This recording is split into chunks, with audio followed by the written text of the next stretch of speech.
أعوذ بالله من الشيطان الرجيم. بسم الله الرحمن الرحيم.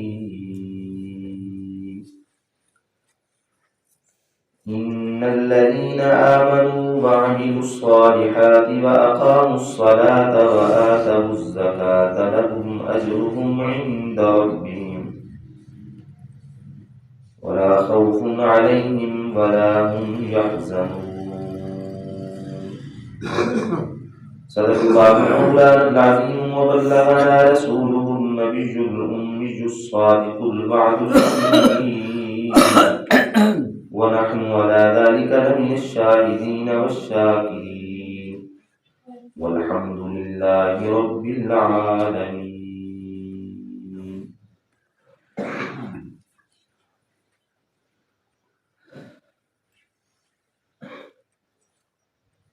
ارکان اسلام میں سے ایک اہم ترین رکن وہ زکوٰۃ ادا کرنا ہے۔ حضور نبی اکرم صلی اللہ علیہ وآلہ وسلم جس مقام پر ارکان اسلام ارشاد فرماتے ہیں، ان ارکان اسلام میں سے ایک زکوٰۃ کو بھی شمار کیا ہے۔ زکوٰۃ ادا کرنے کی بڑی فضیلت ہے اور یہ اہم ترین رکن ہے، اس کی بڑی اہمیت ہے اور اس کا ایک خاص نصاب ہے، اور جو ادا نہیں کرتے ان کے لیے بڑی شدید وعیدات ہیں۔ اہمیت کا اندازہ تو اس بات سے لگا لیں کہ قرآن پاک کے اندر اکثر مقامات میں جہاں جہاں نماز کا ذکر ہے وہیں وہیں پہ ساتھ زکوٰۃ ادا کرنے کا بھی ذکر ہے۔ تقریباً 32 مقامات ایسے ہیں جہاں نماز کے حکم کے ساتھ ہی اللہ نے زکوٰۃ ادا کرنے کا حکم ارشاد فرمایا ہے۔ یعنی اس کی اہمیت دیکھنے کہ کتنی اس کی اہمیت ہے۔ جس طرح نماز فرض ہے اسی طرح زکوٰۃ ادا کرنا بھی مالدار پر فرض ہے، اور اس کی اہمیت کا اندازہ اس سے بھی لگا لیں کہ یہ ارکان اسلام میں سے ہے۔ بنی الاسلام علی خمس شہادت اللہ الہ الا اللہ وان محمد رسول اللہ واقام الصلاۃ وایتاء الزکاۃ والحج وصوم رمضان۔ یہ 5 ارکان ہیں اسلام کے۔ اللہ تعالیٰ کے وحدہ لا شریک لہ ہونے کی گواہی دینا، جناب محمد کریم صلی اللہ علیہ وآلہ وسلم کے رسول ہونے کی گواہی دینا، نماز قائم کرنا، زکوٰۃ ادا کرنا، حج کرنا اور رمضان المبارک کے روزے رکھنا۔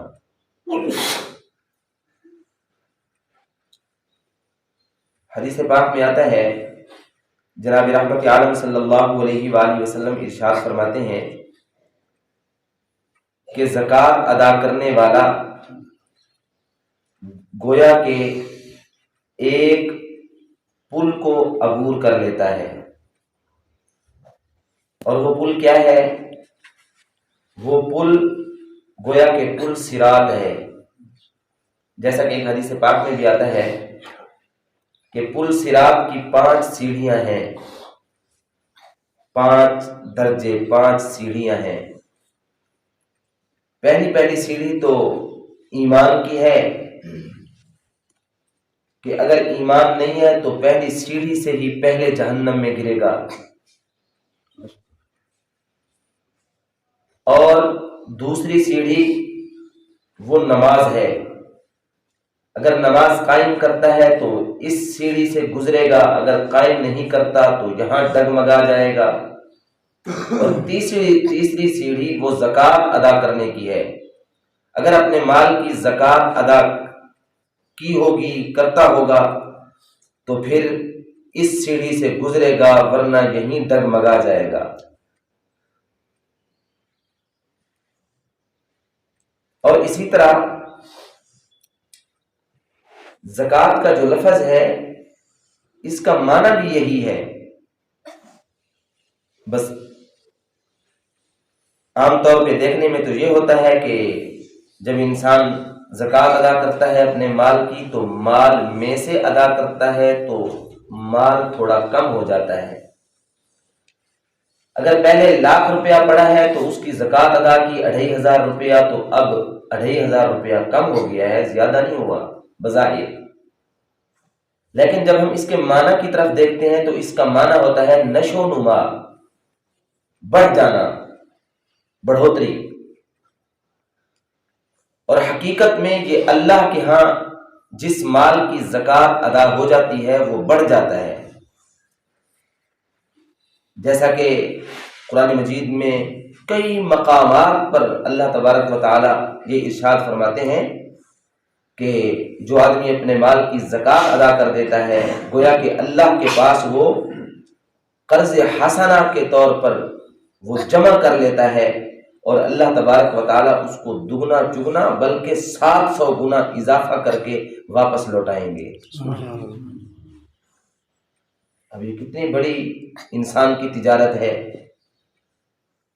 کہ اللہ کے پاس تھوڑا سا جمع کر رہا ہے اور اللہ تبارک و تعالیٰ اپنے پاس اس کے لیے دگنا چگنا 700 گنا تک اضافہ فرما کر کے اس کو واپس قیامت والے دن گویا کہ لوٹائیں گے۔ اور اس کا معنی ایک پاکیزگی بھی ہے، پاک ہونا، پاک کرنا۔ اس معنی کے لحاظ سے دیکھا جائے تو اس کا مطلب یہ ہوگا کہ جس مال کی زکوٰۃ ادا کر دی جائے وہ مال پاک اور صاف ہو جاتا ہے، پاکیزہ ہو جاتا ہے، اس مال میں برکت آ جاتی ہے اور اللہ کی رحمت کا ذریعہ بن جاتا ہے کہ اس کی زکوٰۃ ادا ہو گئی ہے۔ اور زکوٰۃ معاشرتی حوالے سے بھی ادا کرنا ضروری ہے۔ یہ غریبوں، ناداروں، مفلسوں کی اس میں اعانت ہے، ان کی نصرت اور مدد ہے، ان کا تعاون ہے۔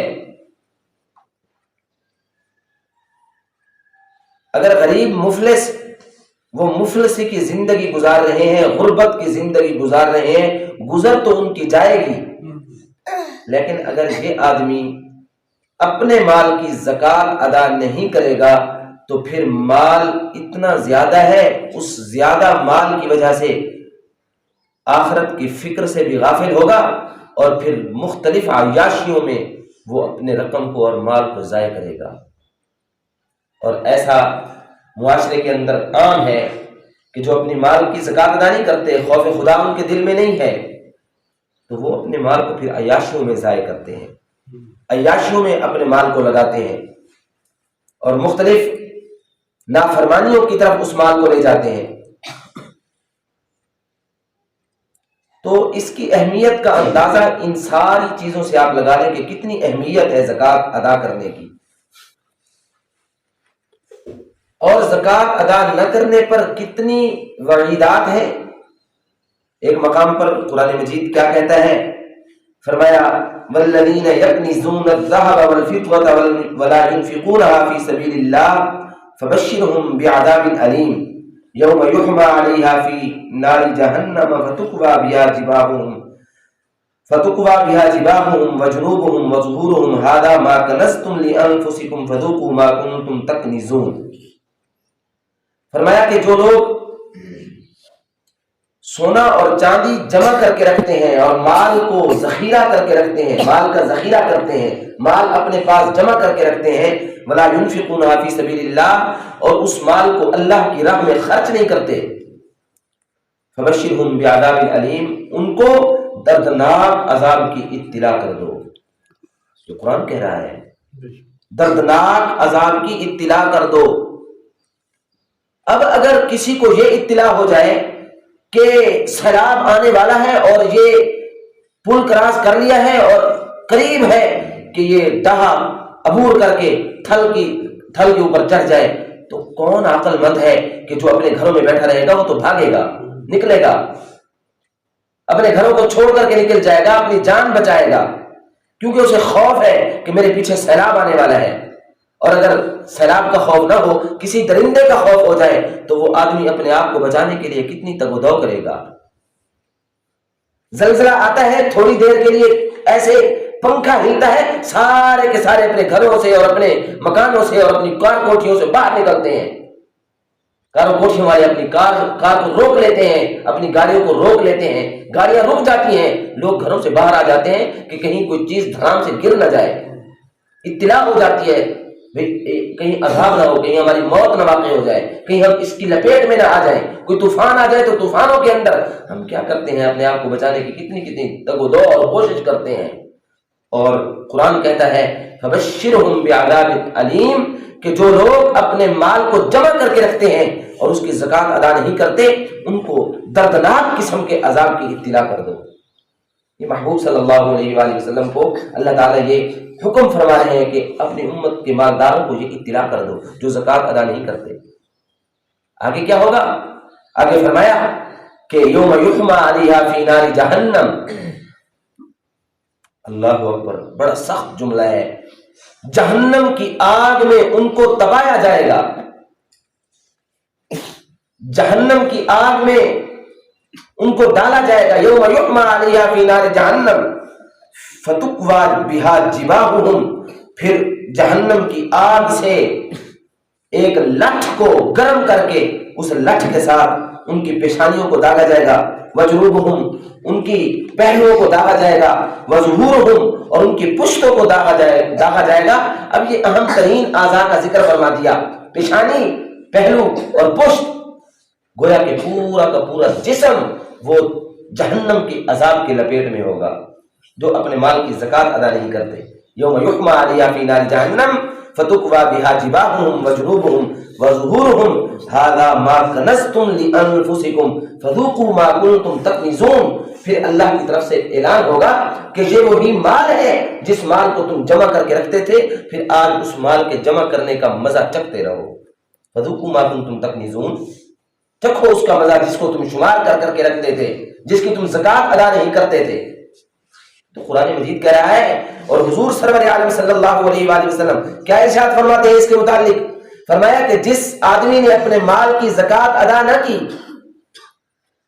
اپنے مال کی جس آدمی نے زکوٰۃ ادا نہ کی، تو یہ کل قیامت والے دن اس کو گنجے سانپ کی شکل میں اس کے سامنے آئے گا۔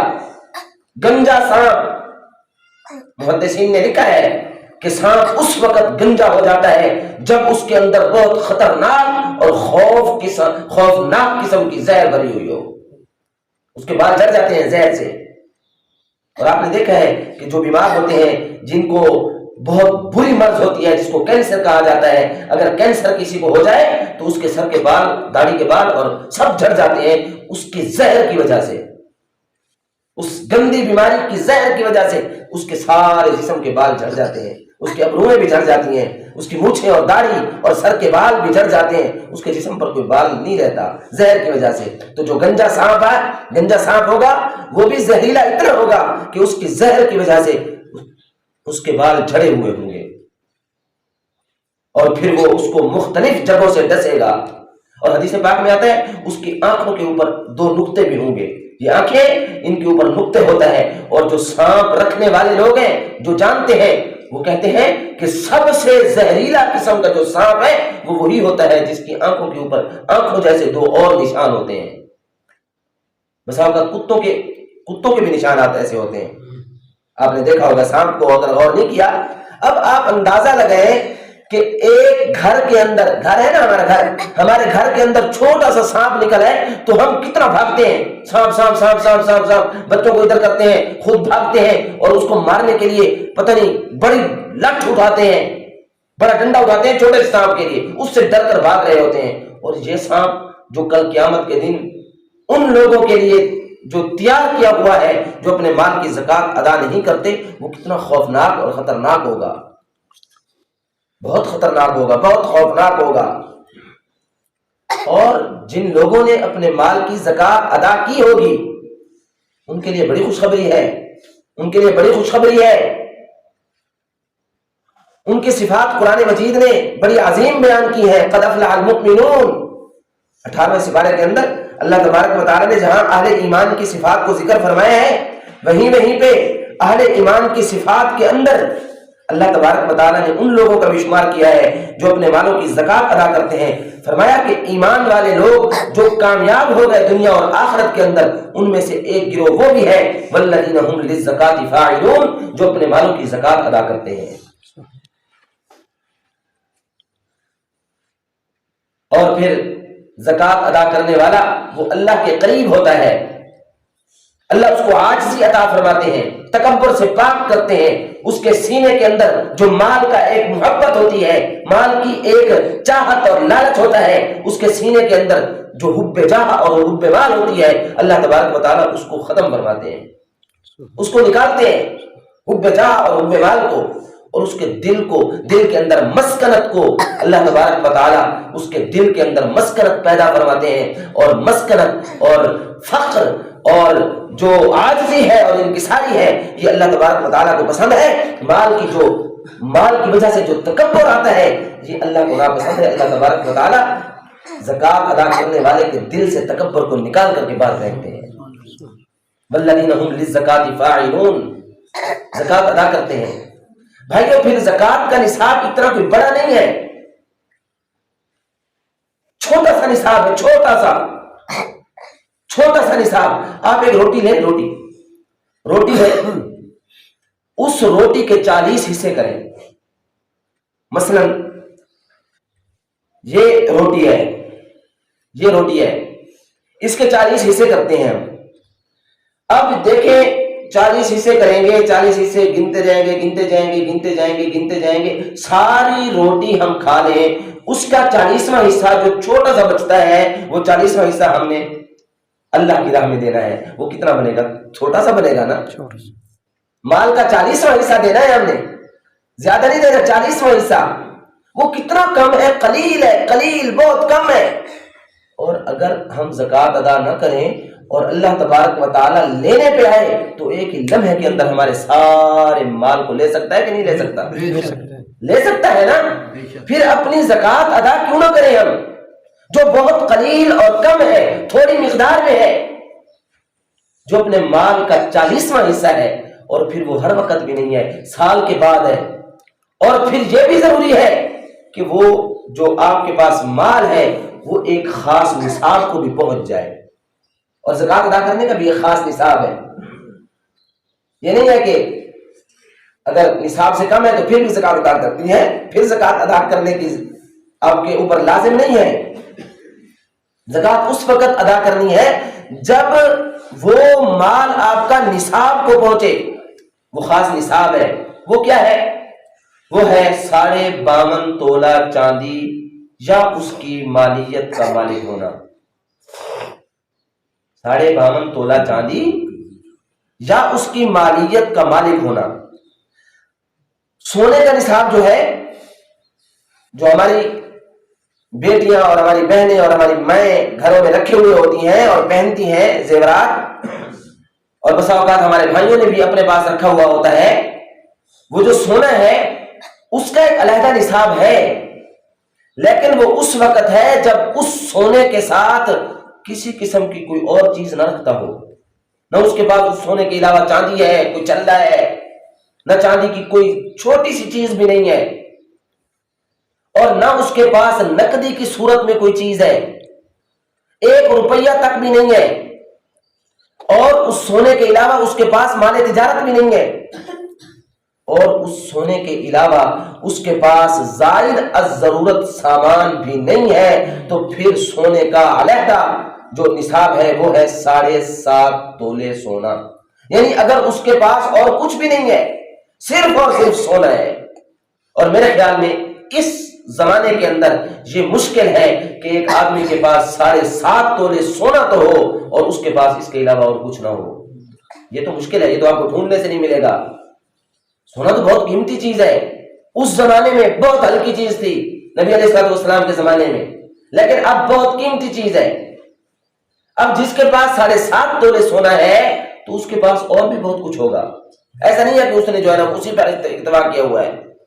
لیکن پھر بھی اگر کسی کے پاس ڈھونڈنے سے بھی ایسا بندہ مل جائے جس کے پاس اور نصابوں میں سے کوئی نصاب نہ ہو سوائے سونے کے، تو سونے کی زکوٰۃ اس وقت اس پر لازم ہوگی جب وہ 7.5 تولے ہو جائے گا. اور اگر 7.5 تولے نہیں ہے، اس سے کم ہے، اور پھر تھوڑی بہت چاندی بھی رکھتا ہے یا تھوڑا بہت سامان تجارت بھی رکھتا ہے یا تھوڑا بہت زائد از ضرورت سامان بھی رکھتا ہے، اور زائد از ضرورت سامان جو ہمارے گھروں میں جمع ہوتا ہے، ہماری میں بہنیں بھی جمع کر کے رکھتی ہیں، ہم بھی جمع کر کے رکھتے ہیں، جو سال بھر استعمال نہیں ہوتا. برتن پڑے ہیں پیٹیوں میں تو پڑے ہیں، سال بھر استعمال نہیں ہوئے تو ان کی زکوٰۃ ادا کرنی ہے بھائی. بستر پڑے ہیں پیٹیوں کے اندر تو پڑے ہیں، سال بھر استعمال نہیں کرتے تو ان کی بھی زکوٰۃ ادا کرنی ہے. اور اسی طرح گھر میں کباڑ کبوڑ پڑا ہے، لوہا پڑا ہے، کوئی اور چیز پڑی ہے جس کو مارکیٹ میں بیچا جا سکتا ہے اور ہماری ضرورت سے وہ زائد پڑا ہے، تو اس کی وہ بھی زائد از ضرورت ہے، اس کی بھی مالیت کا اعتبار ہوگا. اور پھر ان ساری چیزوں کو ملا کر کے اگر ان ساری چیزوں کی قیمت وہ 52.5 تولہ چاندی کے برابر یا اس سے زائد ہوتی ہے تو اس کی زکوٰۃ ادا کرنی ہے میرے بھائی، اس مال کی زکوٰۃ ادا کرنی ہے. اور سال میں صرف ایک مرتبہ ہی وہ زکوٰۃ ادا کرنی ہے. ایسا نہیں ہے کہ بار بار ملازم ہو رہی ہو، بار بار اس کو ادا کرنا ہو، ایسا نہیں ہے. تو اس لیے اپنے مال کی زکوٰۃ ضرور ادا کریں، ضرور ادا کریں. ایسا نہ ہو کہ کل قیامت والے دن ہمارے لیے وہ درد سر بنا ہوا ہو اور وہ گنجے سانپ کی شکل میں ہمیں ڈسے. قبر کے اندر بھی اس کی وجہ سے عذاب احادیث مبارکہ میں وارد ہوا ہے اور بچاؤ بھی وارد ہوا ہے جو اپنے مال کی زکوٰۃ ادا کرتے ہیں. ایک حدیث پاک میں بڑے تفصیل کے ساتھ نبی محترم صلی اللہ علیہ وآلہ وسلم نے ارشاد فرمایا ہے کہ جو آدمی نماز قائم کرتا ہے، زکوٰۃ ادا کرتا ہے، صدقہ خیرات کرتا رہتا ہے اور دیگر نیکی کے کام کرتا رہتا ہے، تو یہ ساری چیزیں جب اس کو قبر میں رکھا جاتا ہے، لوگ واپس لوٹتے ہیں اور وہ آدمی ان لوٹنے والوں کے قدموں کی آہٹ کو بھی سنتا ہے اور لوگ چلے جاتے ہیں اور اس کا حساب و کتاب شروع ہو جاتا ہے، تو پھر یہ ساری چیزیں اس کے ارد گرد جمع ہو جاتی ہیں. اس کے سامنے نماز جمع ہو جاتی ہے، اس کے پشت کے پیچھے جو ہے وہ زکوٰۃ اس کی کھڑی ہو جاتی ہے، دائیں بائیں اس کے کار خیر کھڑے ہو جاتے ہیں اور پاؤں کی طرف اس کے اچھے عمدہ اخلاق کھڑے ہو جاتے ہیں جتنی بھی اس کے نیکی ہیں. اور پھر جو عذاب دینے والے ہوتے ہیں یا کسی قسم کے بچھو اور سانپ ہوتے ہیں قبر کے اندر، جو ایک مشرک منافق کافر اور گناہگار کو قبر کا عذاب ہونا ہے، یہ ساری چیزیں کھڑی ہو جاتی ہیں اور کہتی ہیں خبردار ادھر سے گزرنے کا راستہ نہیں ہے، ادھر سے نہیں گزرنا، ادھر سے گزرنے کا راستہ نہیں ہے. پھر وہ ادھر سے گزرنے کی کوشش کرتے ہیں، آگے نماز کھڑی ہوتی ہے، وہ کہتے ہیں ادھر سے گزرنے کا راستہ نہیں ہے، تھوڑا سا آگے گزرنے کی کوشش کرتے ہیں، آگے زکوٰۃ کھڑی ہوتی ہے، وہ یہ کہتی ہے ادھر گزرنے کا راستہ نہیں ہے، کوئی اور راستہ ڈھونڈ. آگے چلتا ہے تو بھلائی کے کام اور اچھے عمدہ بول اور اخلاق، یہ ساری انسان کی جو خوبیاں ہیں، جو احکامات پر عمل کرنے والا ہوتا ہے اور اللہ کے دین کے مطابق زندگی گزارنے والا ہوتا ہے اور اخلاق نبوی اپنے اندر سموئے ہوئے ہوتا ہے، اس کا بچاؤ کرنے کے لیے یہ ساری کی ساری چیزیں ڈھال بن جاتی ہیں، اس کو بچا لیتی ہیں. تو میرے بھائیوں بات بہت لمبی ہو گئی ہے لیکن بہت اہم بات تھی، بہت ضروری بات تھی کہ ہم میں سے کتنے بھائی ہیں جو زکوٰۃ جن پر لازم ہے ادا کرنا لیکن وہ اپنے مال کی زکوٰۃ ادا نہیں کرتے. اور 52.5 تولہ چاندی کی اس وقت قیمت کیا ہے؟ تقریباً 90,000 روپے، تقریباً 90,000 روپے یا اس کی مالیت. اب ہم نے دیکھنا یہ ہے کہ جو آدمی 90,000 روپے کا مالک ہے نقدی کی صورت میں، یا 90,000 روپے کا سونا اور چاندی رکھتا ہے، یا 90,000 روپے کا وہ سامان تجارت اس کے پاس موجود ہے، یا 90,000 روپے کے برابر زائد از ضرورت سامان رکھتا ہے، یا ان ساری چیزوں کو تھوڑا تھوڑا کر کے ملاتے ہیں، جمع کرتے ہیں تو وہ 90,000 روپے کا بن جاتا ہے، تو پھر اس آدمی کو اس مال کی زکوٰۃ ادا کرنا ضروری ہے. یہ بات سمجھ آئی ہے؟ اور صاحب ایمان جو ہے اس کو چاہیے کہ جس دن وہ صاحب نصاب ہو جائے اس دن وہ اپنی ڈائری میں لکھ لے کہ میں آج کے دن صاحب نصاب ہوا ہوں، آج کے دن 52.5 تولہ چاندی کا مالک ہو گیا ہوں. بس اس دن سے لے کر کے پھر اس دن اس نے نہیں ادا کرنی زکات، اس پر پھر 1 سال کا پھرنا بھی ضروری ہے کہ ابھی نہیں اس کی زکات ادا کرنی جیسے وہ مالک ہوا ہے، بلکہ جب وہ مالک ہوا ہے نصاب کا تو اب اس پر سال گزرے گا، سال پورا کمائے کھائے پیے، پھر جب سال آئے گا وہی تاریخ جس تاریخ میں صاحب نصاب ہوا تھا وہی تاریخ آئے گی، اس تاریخ کے اندر پھر یہ دیکھے گا کہ آیا اب بھی صاحب نصاب ہے یا نہیں ہے۔ اگر مال نصاب کے مطابق ہے تو پھر زکات ادا کرے گا، اب اگر کم ہو گیا ہے تو پھر بھی زکات نہیں ہے۔ یہ بات سمجھ آئی ہے؟ دعا ہے کہ اللہ تبارک و تعالی ہم سب کو جو قرآن مجید کی تعلیمات ہیں اور حضور اکرم صلی اللہ علیہ وآلہ وسلم کی تعلیمات ہیں ان پر صحیح عمل کرنے کی توفیق نصیب فرمائے۔ آمین۔